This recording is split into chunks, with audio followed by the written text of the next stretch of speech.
We are shifting focus now to the Israel-Hamas conflict that we've seen, and it's been close to 7 weeks now since the terror attack on Israel that killed thousands of people. This happened on the 7th of October. What we see now is perhaps the first signs of truce between Israel and Hamas. A deal of ceasefire has been approved, has been reached. 50 women and children who were held hostages are going to be freed by Hamas. This, of course, is in return for the 150 women and Palestinian members who are under the age of 19 that are held in Israeli jails be released. There is going to be a 4-day halt in military operations in Gaza. We are going to be seeing freeing of hostages. It was initially envisioned to begin today, but that has already hit a roadblock, a mini hiccup, if some would call it that. The head of Israel's National Security Council said that the release would begin not before tomorrow, given the fragility of the entire pact with Hamas. Officials from Qatar were the ones who mediated this deal between Israel and Hamas. Benjamin Netanyahu, the Israeli Prime Minister, said that the US President Joe Biden had also helped reach out and reach this agreement, so that it included more hostages being freed and fewer concessions that were given by the Israeli side. So what exactly is this truce? What exactly is this exchange that the two parties have entered in? Let's take a look. Hamas has agreed to release 50 Israeli citizens that were taken hostage from Israel from the music festival on the 7th of October. They are going to be doing this in batches. 12 to 15 Israeli citizens are going to be freed per day. It is going to go on for 4 days in that manner. What do they want in return? They want Israel to ensure that 150 Palestinians that are held as prisoners in jails across Israel have to be freed. They are mainly those who are under the age of 19 and women. This can go beyond the 4-day truce if Israel wants to, is what Hamas had said. So how exactly is this release going to take place as far as the hostages are concerned? It's a complicated one. It's not an easy affair. Hamas is going to be releasing hostages that are believed to be on the Gaza Strip inside these tunnels that IDF has been unearthing. That's what the Israel government believes. They are then going to be handed over to the Red Cross first. The Israeli Defense Forces are then going to take over. They are going to be meeting with these hostages that have been freed. There are medical tests that are going to be conducted on them. This is going to happen at isolated centers that have been set up by the Israeli Defense Forces. They're then going to be reunited with their families at those particular medical centers themselves. There's possibly going to be a questioning of these hostages, so where they were, what exactly happened, if there are any insight that could come to the fore as far as Hamas's operations are concerned. Then there is going to be a debriefing, and only then they are going to be released to go home to Israel or perhaps outside from where they came in from. Let's take a look now at before we get you more details of what exactly has been happening as far as the IDF's ground offensive is concerned, we have a very special guest joining us here on this broadcast. Gonen Ben Itzhak is joining us. He is a coordinator, Ex-Shin. Thank you so much, sir, for speaking with us here on CNN News 18. You know, we've been talking about this truce, this deal that has been entered into by Hamas and Israel. They're releasing hostages, or so they say. It's already seen a delay, though, at least a 24-hour one for that. Do you think, or do you have confidence that Hamas will keep their end of the bargain? I'm not confident, because we know that Hamas is trying now to play the cards, and the only cards they have in Gaza are actually the hostages. So they are trying to buy time. Time right now is the most important thing they need to gain. I'm not surprised that it takes time. IDF, the military, the Minister of Defense, Gallant, announced that Israel will keep fighting in Gaza until we'll understand that there is a deal. But I think that Hamas understand what's going on in Israel, socially what's going on, because there is a lot of tension in Israel regarding the hostages and the return of children and women from Gaza back to Israel.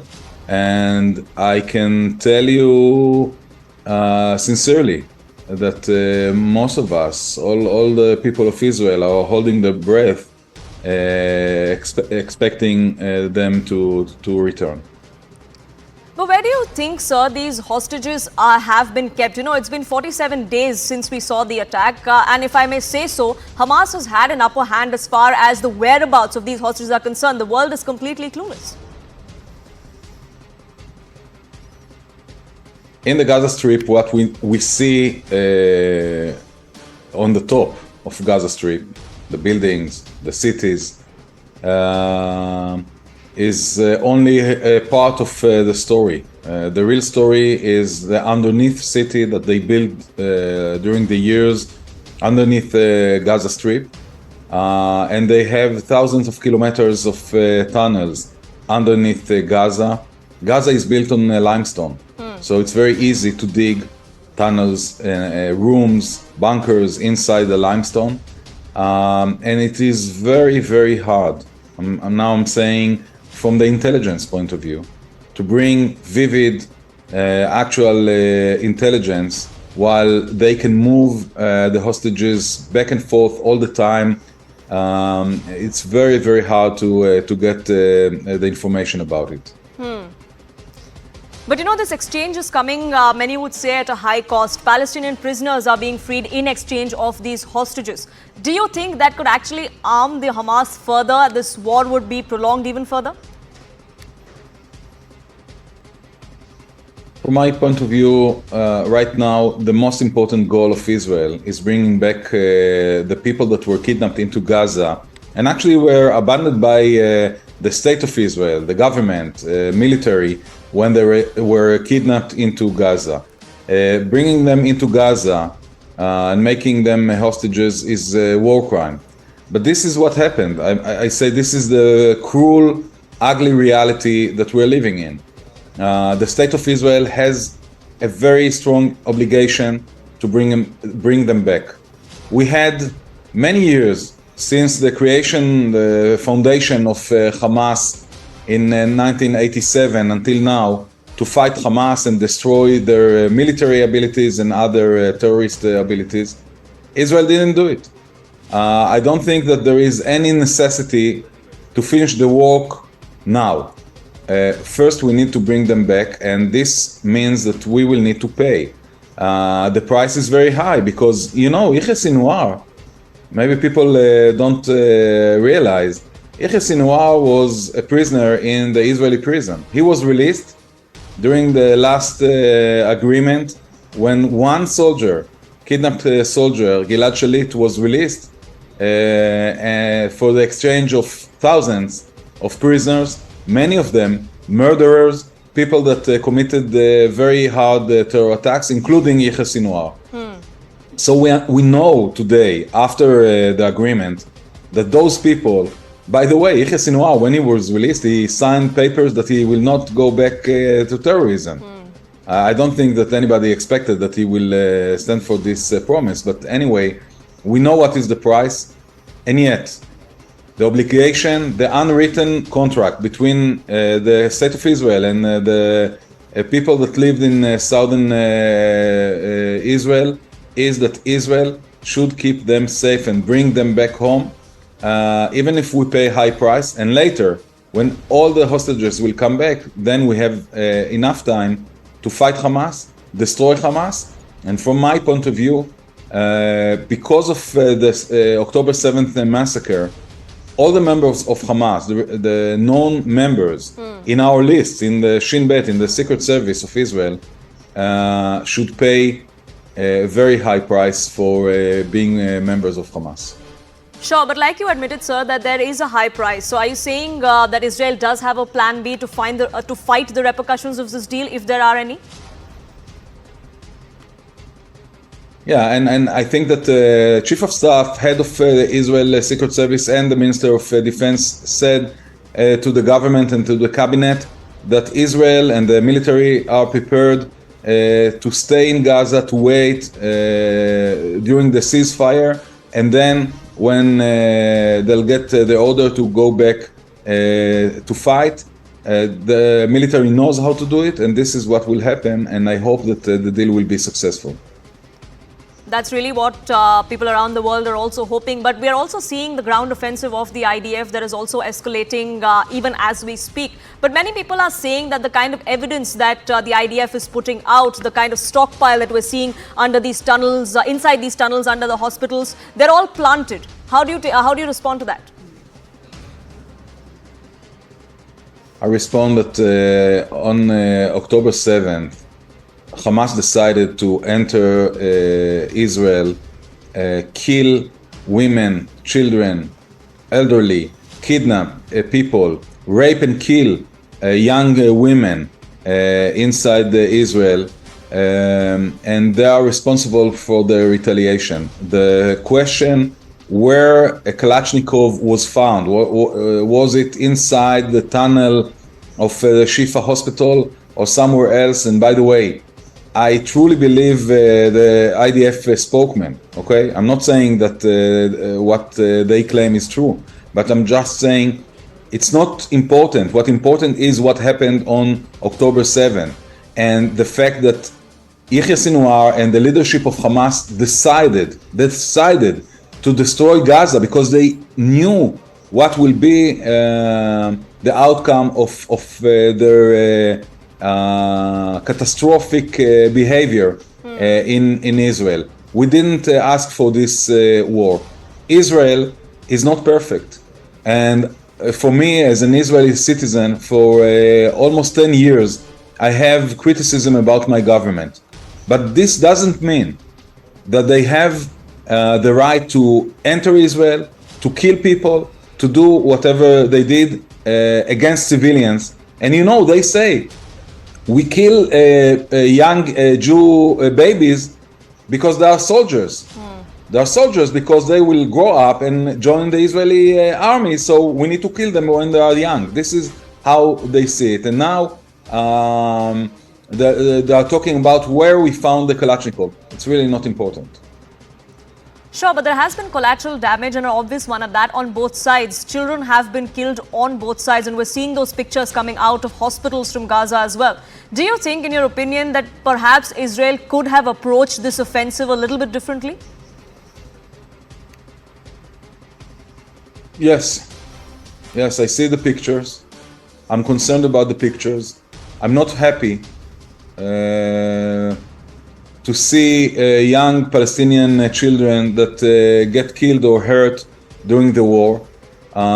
Children are children are children. I don't ask when I see a baby that a dead baby. I don't ask if whether he's a Jew, Palestinian, or something else.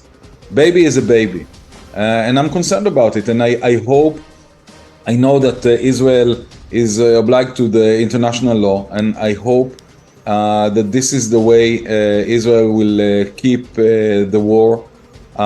It's very, very complicated in Gaza. Gaza is an extremely crowded area, and yet we have an obligation, and we need to say it out loud, to keep civilians safe. We know that Hamas is using civilians as a shield, defense shield. They bring them to places to keep them around them.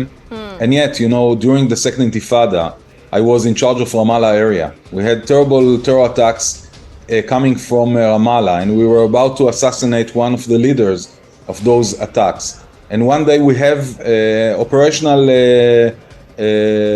situation where we had the ability to assassinate him. And we gave actually the order, we gave the intelligence and the order to assassinate him. And the pilot, the chopper pilot, combat, he said, I'm not going to do it. And we asked why. And he said, because you don't see from your angle that there is a group of children walking beside him. And we didn't kill him knowing that this guy is about to carry out more terror attacks. This is, from my point of view, the way we need to handle the situation. We will fight Hamas. We need to be cruel fighting Hamas, but we need to be merciful towards the civilians of Gaza. We need to be obliged to the international law. And I hope that this is the way, and I'm sure that this is the way the Israeli military is behaving. You spoke about eliminating Hamas altogether. But, as far as eliminating Hamas is concerned, it's not really just the fighters that the IDF is fighting in the Gaza Strip. The real leadership is overseas. They're not even there. They're quite comfortable there. How do you then think that that can be rooted out? And what, in your opinion, should be or would be Israel's strategy to get to the leadership of Hamas? After the Munich massacre during the Olympic Games, Israel waited and then started to assassinate the people that were behind the massacre of our sport team to the Olympics. In Lebanon, in Europe, and whenever. As I said before, we have a humanitarian problem with the hostages. We need to finish this problem. We have enough time later on to bring them to justice. And I'm sure that Israel will do it. It's not the time to talk about it, but I hope that the way Israel behaved after the Munich massacre, this is the way Israel will behave in the future towards the leaders of Hamas in Qatar, in Lebanon, in Iran, and wherever, in Turkey, and wherever. Sure, we're still in the midst of this fight against terror. So many perhaps would say this is not really the time to talk about this. But I still want to ask you this. There are questions that are abound as far as the failure of intelligence agencies in Israel is concerned. How did Israel not see this coming? Yeah, actually, this is the best time to ask it. This is maybe the biggest intelligence failure, political failure of the state of Israel. It's very hard even now to understand what happened. No doubt that this is a catastrophic failure of the intelligence, the Shin Bet, and the military intelligence. This is catastrophic failure among the military that was supposed to be on the border and keep the different places safe. And this is what Netanyahu did by his terrible policy. He thought that he will pour money into Gaza and buy a quiet time because they get money. This is not the way you handle terrorism. It's ironic that Netanyahu actually was published by publishing a book, How to Defeat Terrorism. But it seems that maybe he didn't read his own book, because you don't defeat terrorism by sending billions of dollars through Qatar into the terroristic entity. So you think there are definite lessons to be learned here as far as Israel is concerned, so that history does not repeat itself? No doubt, and again, ironically, when the massacre happened, we were talking about 50 years to the 73, what we call Yom Kippur War against Egypt. This was a big surprise, the 73 war, but it's a smaller surprise when you compare it to the October 7th massacre. And it seems like after 50 years, we didn't learn the lesson of 73 war, and I hope that this time, with a very high price of people that got killed, more than 1,300 people that were murdered and 240 people that were kidnapped, we will learn this time the needed lesson. We really do hope so, and we really do hope that the violence ends for the sake of not just the two parties involved there, but for the rest of the world as well. West Asia is on the brink as far as this conflict goes. We do hope that the hostages are freed soon enough as well. But sir, thank you so much for speaking with us here on CNN News 18. With that, it's wrapped from me. Time for a quick break. Back in just a few minutes.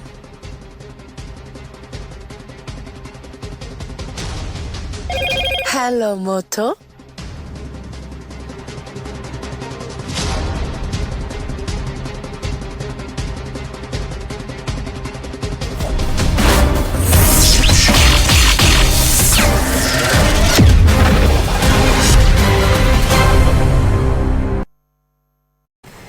As far as the rescue operations